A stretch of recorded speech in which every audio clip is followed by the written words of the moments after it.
கிருஷ்ணகிரி அருகே உள்ள வேடியம்பட்டி உள்ளிட்ட பல்வேறு கிராமங்களில் நடைபெற்ற ஊர் திருவிழாவில் காவல் தெய்வமாக உள்ள கிராம தெய்வங்களை சாந்தப்படுத்தும் விதமாக அம்மன் கரகத்துடன் ஆயிரக்கணக்கான பெண்கள் மாவிளக்கெடுத்து அம்மனுக்கு சிறப்பு பூஜைகள் செய்து வழிபாடு. கிருஷ்ணகிரி மாவட்டத்தில் ஆண்டுதோறும் சித்திரை, வைகாசி, ஆனி, ஆடி மாதங்களில் கிராமங்களில் தோறும் ஊர் திருவிழா நடத்துவது வழக்கம். இந்த விழாவில் கிராம தெய்வங்களை சாந்தப்படுத்தும் விதமாக கிராம தெய்வங்களுக்கு படையலிட்டு ஆடு, கோழிகளை பலியிட்டு வழிபடுவது வழக்கமாக கடைபிடிக்கப்பட்டு வருகின்றனர். இந்த வகையில் இன்று கிருஷ்ணகிரி அருகே உள்ள வேடியம்பட்டி, பெத்தானப்பள்ளி, பெட்டப்பள்ளி மற்றும் அதன் சுற்றுவட்டார கிராமங்களில் வெகு விமர்சையாக ஊர் திருவிழா நடைபெற்றது. இந்த ஊர் திருவிழாவின் போது காவல் தெய்வங்களாக உள்ள கிராம தெய்வங்களை சாந்தப்படுத்தும் விதமாக அம்மன் கரகத்துடன் ஆயிரக்கணக்கான பெண்கள் மேலத்தாளங்கள் முழக்க மாவிளக்குகளை ஊர்வலமாக எடுத்து வந்து தங்களுடைய இஷ்ட தெய்வங்களான மாரியம்மன், அங்காளம்மன், படைவீட்டு அம்மன், முத்துமாரியம்மன் உள்ளிட்ட பல்வேறு கிராம தெய்வங்களுக்கு மாவிளக்கு தீபம் ஏற்றியும் பொங்கலிட்டும் வழிபட்டனர். இதனைத் தொடர்ந்து தங்களது வேண்டுதலை நிறைவேற்றிடும் வகையில் ஏராளமானோர் ஆடு, கோழிகளையும் பலியிட்டு தங்களது வேண்டுதலை நிறைவேற்றினார்கள்.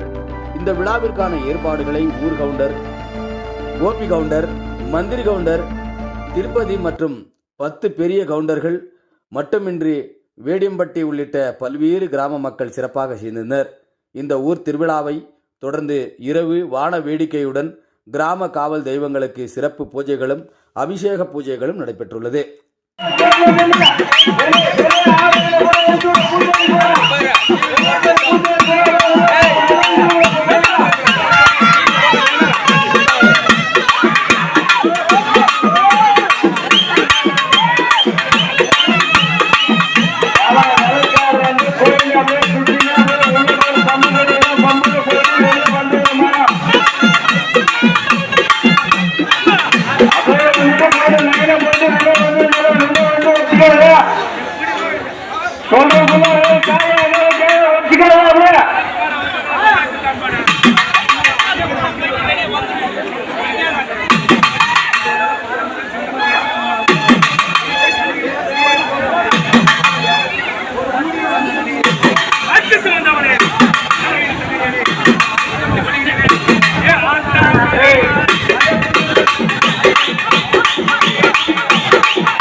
பிடித்தவரை